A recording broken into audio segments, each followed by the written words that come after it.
Welcome to Mint Podcast. Today we're hearing from Live Mint reporter Ashwaq Masoodi, who took an up-close look at why men rape. To do so, she went behind the walls of Tihar, a maximum security prison which holds some of the most high-profile criminals in all of South Asia, including the men who brutally gang raped and killed a 23-year-old student on a Delhi bus just 1 year ago. Ashwaq tells us what it was like to talk face-to-face with a rapist. Post-December 16, a lot of debates started coming up and people started talking about who could be the rapist and why people rape at all. I went to the psychologist, spoke to them. What I was getting was what the psychologists felt about those people. I didn't know them personally, but I was writing about them.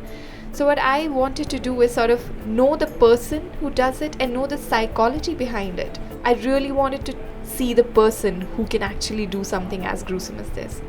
But as soon as I stepped into the jail, I had to walk almost a mile to reach the jail that I was going to. It was Central Jail number 5. There's this weird feeling that started sinking in that, I am going to do something that's probably very unusual. I was very careful about the way I was sitting. Suddenly it just felt like, I had to be a little more cautious. I took a particular seat and then changed the seat and sat somewhere else and then was thinking, what will he do?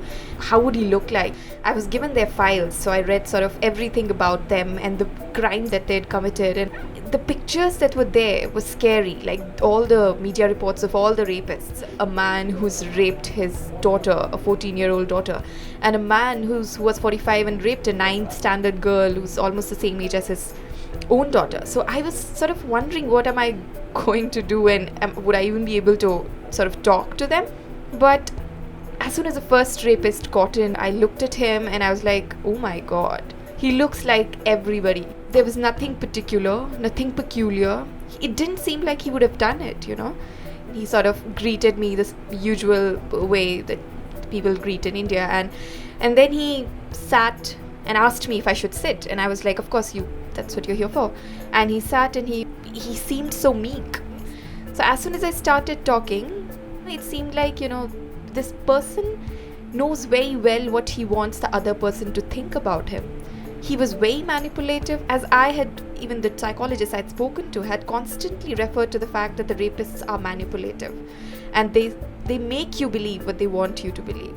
So he was weaving this story, and after a certain point when I kept on asking things because I'd read the files and I knew he was lying, there was no quiver, there was nothing on his face that showed that he was lying. He was so confident about what he was saying, and then because I knew he was lying, I was a little agitated. It's not like talking to me would save his life or anything. So I was agitated, and there was a point when I actually wanted to sort of slap this man when he said that the girl was not even beautiful. Why would I even have done anything like that? And I was like, just stop it. And then I asked him, do you realize, because the woman who he had raped, she had committed suicide after a month after the rape. He was not even concerned about her. So he said, I don't know what happened with her.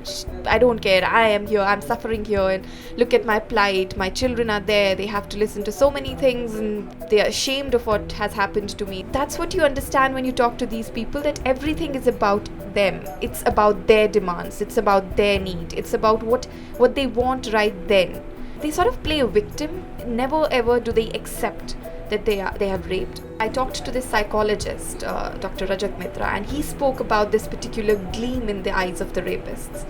And because I had spoken to him and because I'd read a book by Gavin D. Becker about this gleam, I sort of saw the gleam in the eyes of the second rapist, because when I asked him about the crime, and even though he said that he was not even present in the house when the crime took place, he kept on denying. He said that I was busy with my work, I wasn't even close to the place.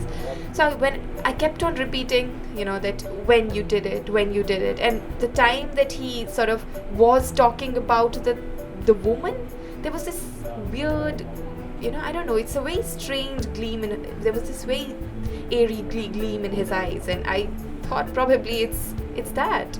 It was only after meeting them and after leaving the jail and after, probably after leaving the entire Tihar complex, I sort of realized that, I've actually met someone who raped someone. For Ashwaq's story on why men rape, go to livemint.com.